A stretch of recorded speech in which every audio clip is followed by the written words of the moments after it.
नमस्कार बच्चों, एक बार फिर से आप सभी का स्वागत है अपने YouTube चैनल पर। हम लगातार आपकी ऑनलाइन कक्षा के लिए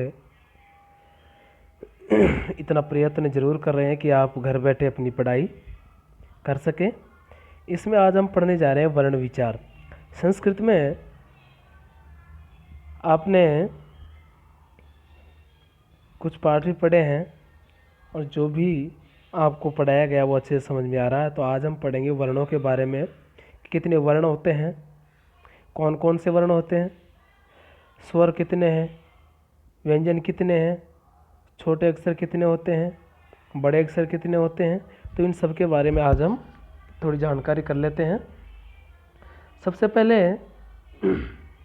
वर्ण, यह है वर्णः। वर्णों के बारे में जानते हैं। अक्षर संस्कृते इदानी 48 वर्णानाम प्रयोग भवति। वैसे नॉर्मली 6ठी 7वीं 8वीं कक्षा तक जो वर्ण चलते हैं तो इतने वर्ण दे रखे 48 वर्ण। ते मुख्यतया भागत्रयेण विभक्ता। मुख्य रूप से जो वर्ण है वो 3 भागों में विभक्त किए गए हैं। भागत्रयेण 3 भागों में विभक्त किए हैं। सबसे पहले स्वराः, दूसरे व्यंजनानि और तीसरे अयोगवाह। स्वराः जिसमें स्वर होते हैं, व्यंजनानि जिसमें व्यंजन होते हैं और अयोगवाह जिसमें अयोगवाह जो इनसे अलग होते हैं।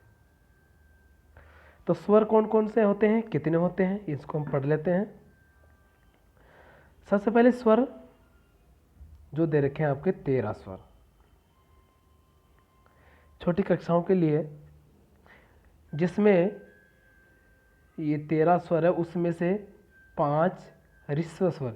ऋस्व का मतलब होता है छोटे, यानी एक मात्रा वाले, जिनको बोलने में हमें बहुत कम समय लगता है, जैसे ए, ई, उ, री, लृ। हमें ये एक मात्रा वाले हैं। और दीर्घ स्वर बता रखे हैं 8। दीर्घ स्वर कितने बता रखे हैं? और दीर्घ का मतलब होता है बड़ा, यानी बड़ी मात्रा वाले जो वर्ण हैं वो जैसे आ, ई, उ, री, ए, ऐ, ओ, औ। यानी इनको बोलने में हमें कुछ थोड़ा समय भी ज़्यादा लगता है और इसमें मात्राएं भी बड़ी मात्राएं होती है। ये छोटी मात्राएं वाले हैं और ये बड़ी मात्रा वाले। तो आपको एक मात्रा वाले ऋस्व होते हैं और 2 मात्रा वाले दीर्घ होते हैं।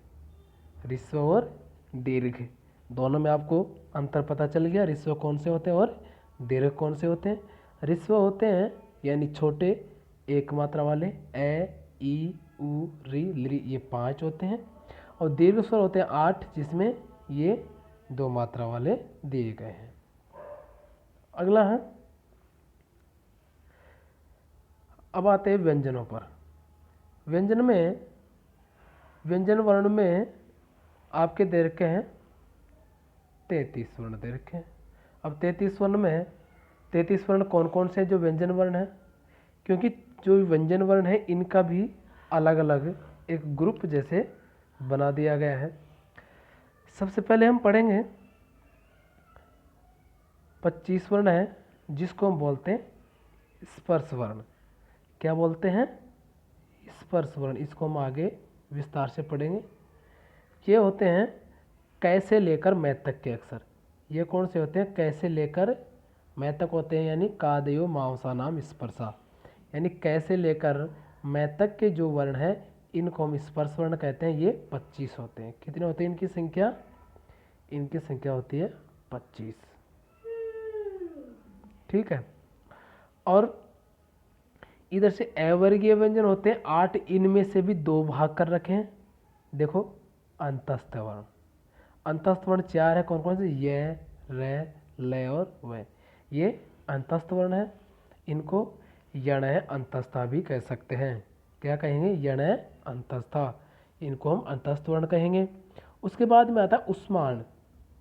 उस्मान, इसको उस्मान वर्ण क्यों कहते हैं? क्योंकि इसमें जब बोलते हैं तो हमें ऊष्मा जो होती है वो बाहर निकलती है हमारे मुंह से, जैसे बोलेंगे श श से है, क्योंकि हमारा जो श्वास है वो बिल्कुल बाहर निकल कर आता है, तो इसको बोलने के लिए हमें घर्षण करना पड़ता है, इसलिए उसको ऊष्मायन वर्ण कहा गया। 4 हो गए, तो 25, 4 और 4 कितने हो गए?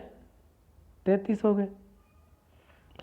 अब इसके अलावा अवर्गीय के अलावा होते हैं अयोगवाह।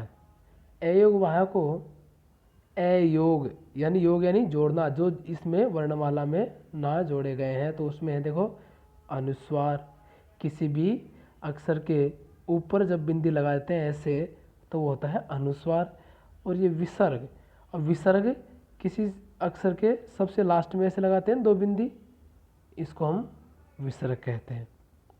तो इस प्रकार के आपकी ये वर्णमाला है। अभी हम इसको विस्तार से देखेंगे।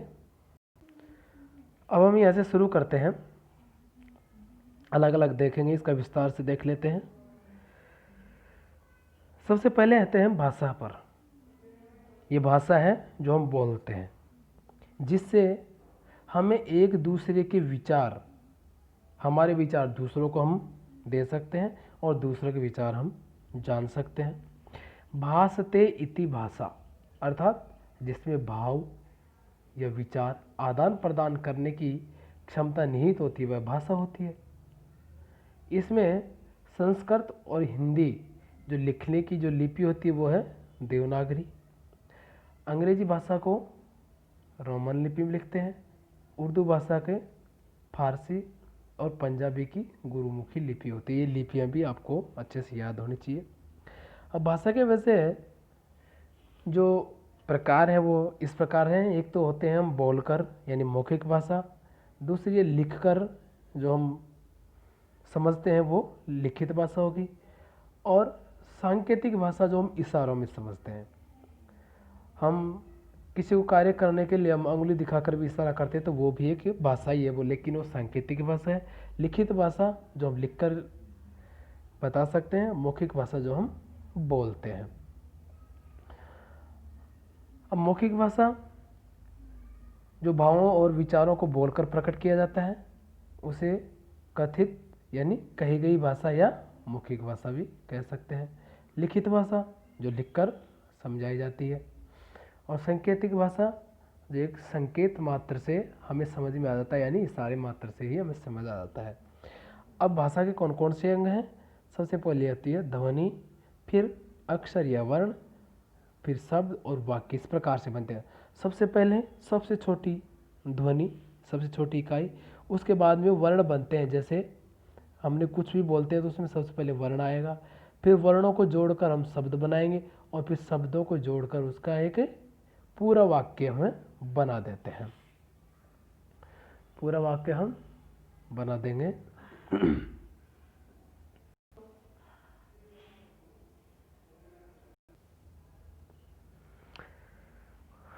ध्वनि मुख से निकलने वाली वह सबसे छोटी आवाज़ है जो छोटे छोटे अक्षरों में विभाजित होती है।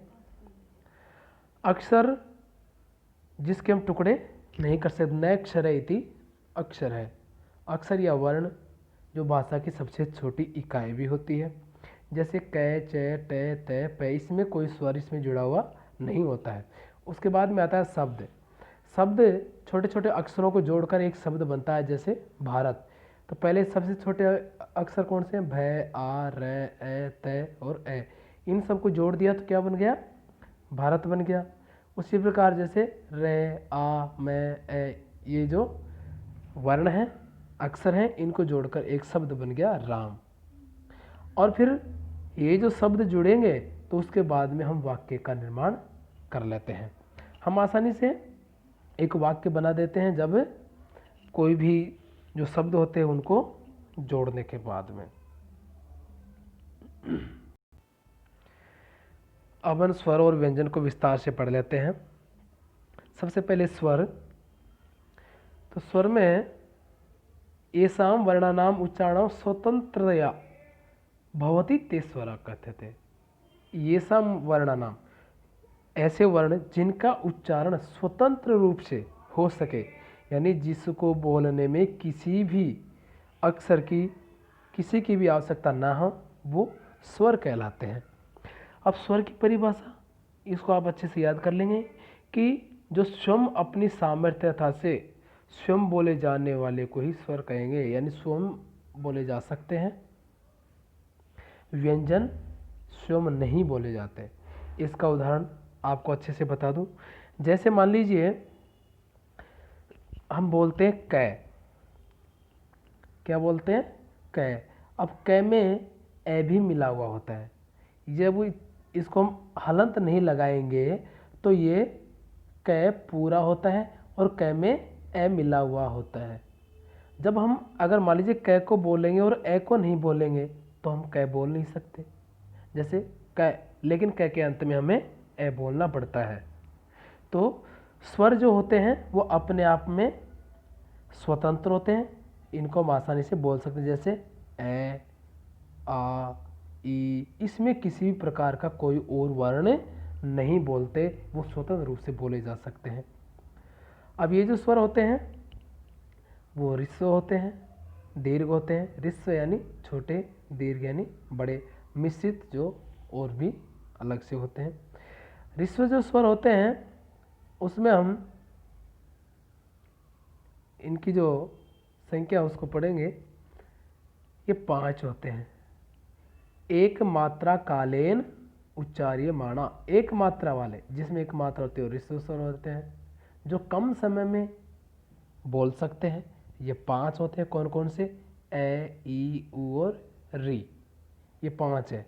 जैसे मान लीजिए हमने कै, कै प्लस ए यहाँ पे दे रखा है ना, कै प्लस ए, उसके बाद में कै बन गया, क्योंकि हमें ए जो है वो हमें कै में जोड़ना पड़ रहा है, तब जाकर ये हमारा कै से कबूतर वाला है वो बनता है।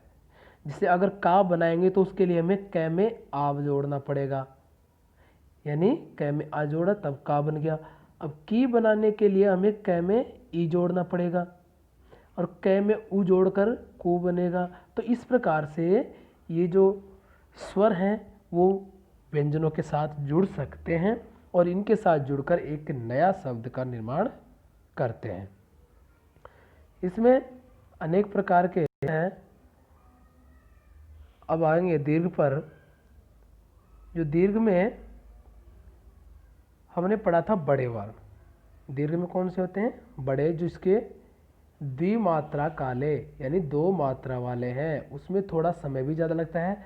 जिस स्वर में ऊंचा स्वर और लंबा समय लगता है उसे दीर्घ भी कहते हैं। यह आपको अच्छे से समझ में आ जाएगी परिभाषा। जैसे आ, ई, उ, री, यानी बड़ी मात्रा वाले, बड़ी मात्रा वाले होते हैं वो दीर्घ होते हैं। इसको आप आसानी से कर सकते हैं।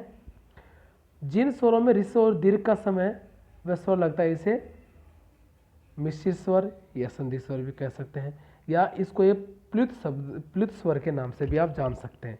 इनको किस नाम से जानते हैं? प्लुत। ये प्लुत होता है। प्लुत में क्या होता है? ऋस्व यानी छोटे और दीर्घ यानी बड़े, उससे भी ज़्यादा समय प्लुत में लगता है। और प्लुत के लिए आपको, जैसे कभी कभी आपने मुर्गे की आवाज़ सुनी होगी तो वो ऐसे बोलता है कुकड़ू कू, यानी जो लंबा टेर लगाता है, बहुत लंबी टेर लगाता है। तो इसके जैसे उदाहरण देख लीजिए, ए में ई जोड़ा तो ये ए हो गया, ए में उ ओ हो गया, कै में ओ को हो गया, है ना। तो इस प्रकार से आप इसको इसके साथ में जोड़ सकते हैं और ये दीर्घ स्वर आसानी से समझ में आ जाएंगे आपको।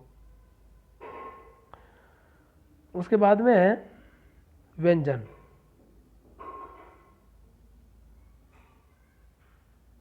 इसके बाद में है व्यंजन भी है। देखिए यहाँ पर 2 हम वर्ण और पढ़ लेते हैं इसमें, अनुस्वार और विसर्ग। अनुस्वार में इस प्रकार की बिंदी आपको किसी भी वर्ण के ऊपर लगी हुई मिलेगी और विसर्ग किसी भी वर्ण के पीछे लगा हुआ मिलता है, जैसे कम और कह। इस प्रकार से इसका प्रयोग किया जाता है। व्यंजन वर्ण होते हैं जिनका उच्चारण स्वरेण सहायेन भवति। व्यंजन वर्णों का उच्चारण स्वर की सहायता से किया जाता है। यानी जिन वर्णों का उच्चारण स्वर की सहायता से किया जाए वो व्यंजन वर्ण कहलाते हैं, क्योंकि व्यंजनों का उच्चारण बिना स्वर की सहायता से नहीं किया जा सकता।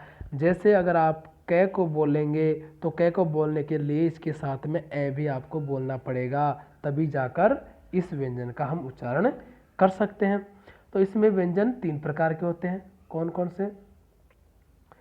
देखो, इनको अलग अलग भागों में भी बांट रखा है।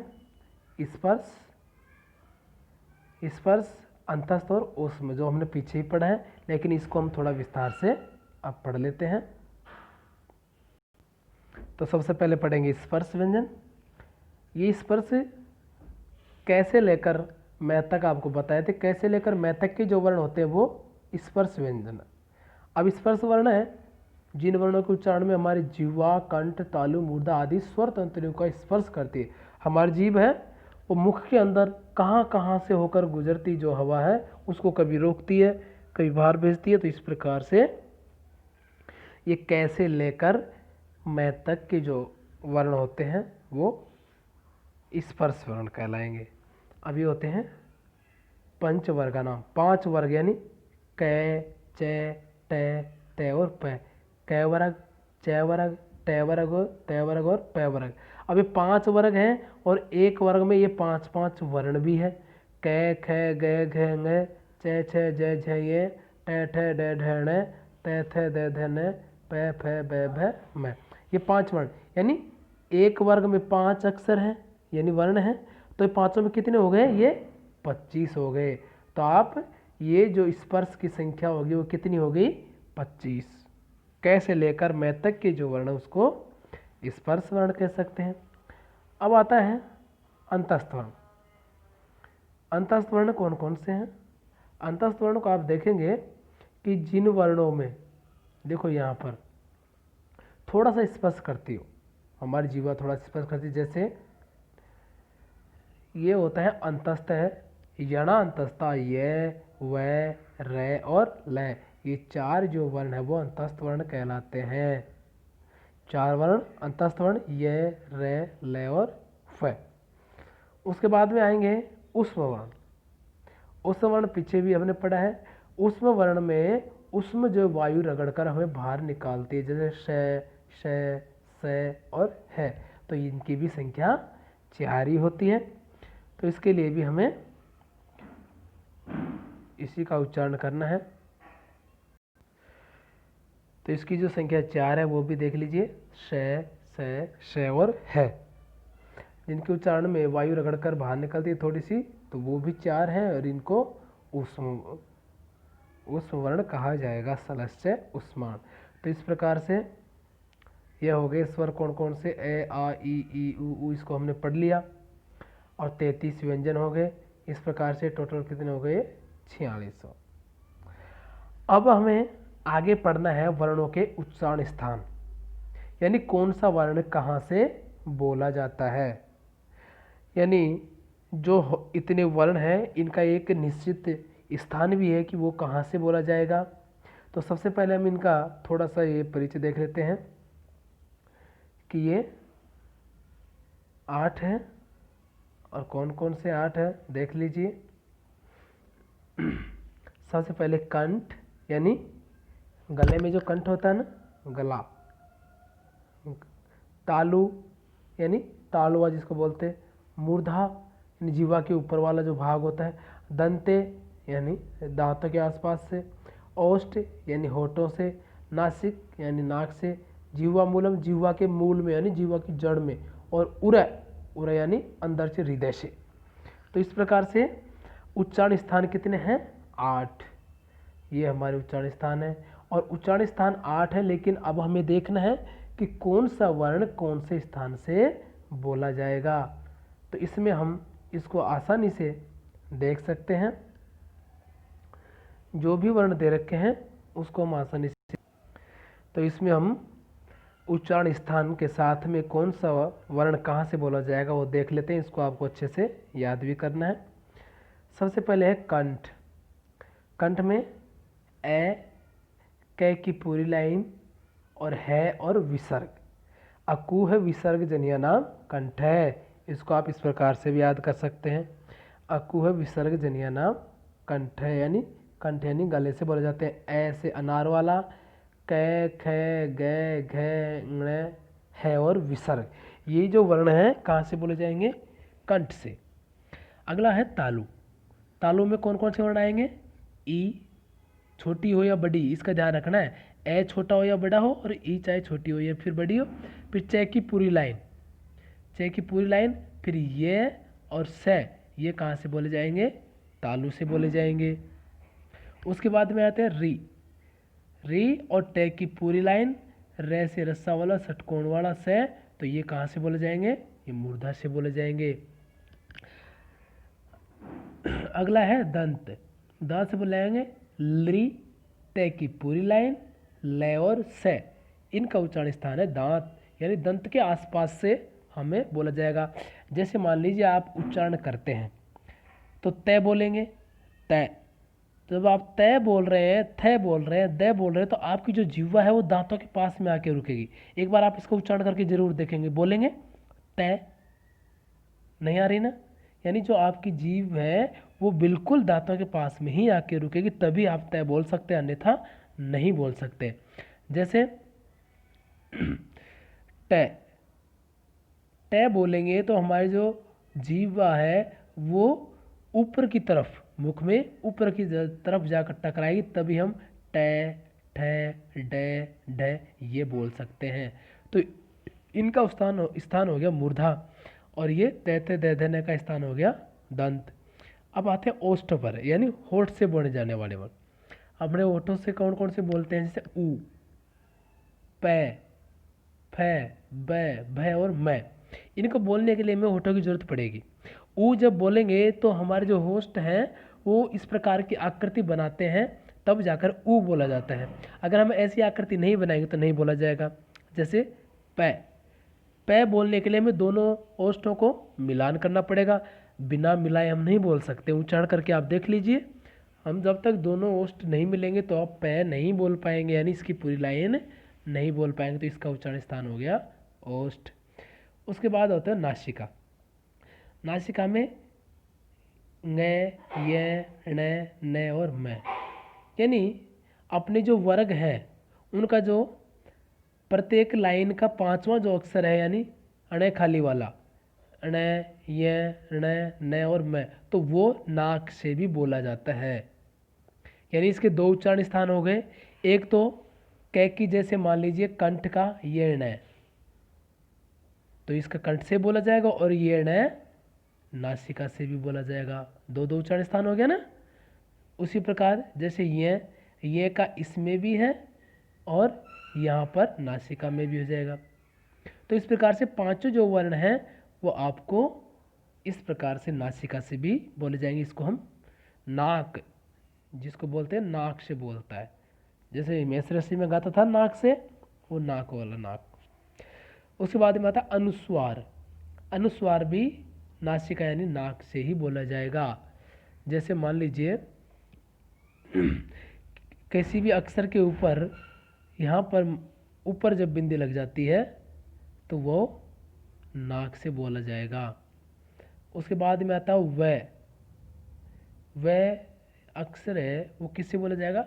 दांत और ओष्ठ, दांत और ओष्ठ दोनों से मिलकर बोला जाएगा। ए आई कंठ और तालु से बोला जाएगा। ओ औ कंठ और ओष्ठ से बोला जाएगा है। तो इस प्रकार से ये आपके उच्चारण स्थान है। इसको आपको लिखकर अच्छे से याद भी कर लेना है। सभी बच्चों को ये अच्छे से समझ में आ गया। एक बार इसको आप दोबारा पढ़ेंगे और ये वर्णों का अभ्यास बार बार करेंगे, क्योंकि ये वर्ण, स्वर, व्यंजन और ये उच्चारण स्थान आपको अच्छे से समझ में आ जाना चाहिए। धन्यवाद।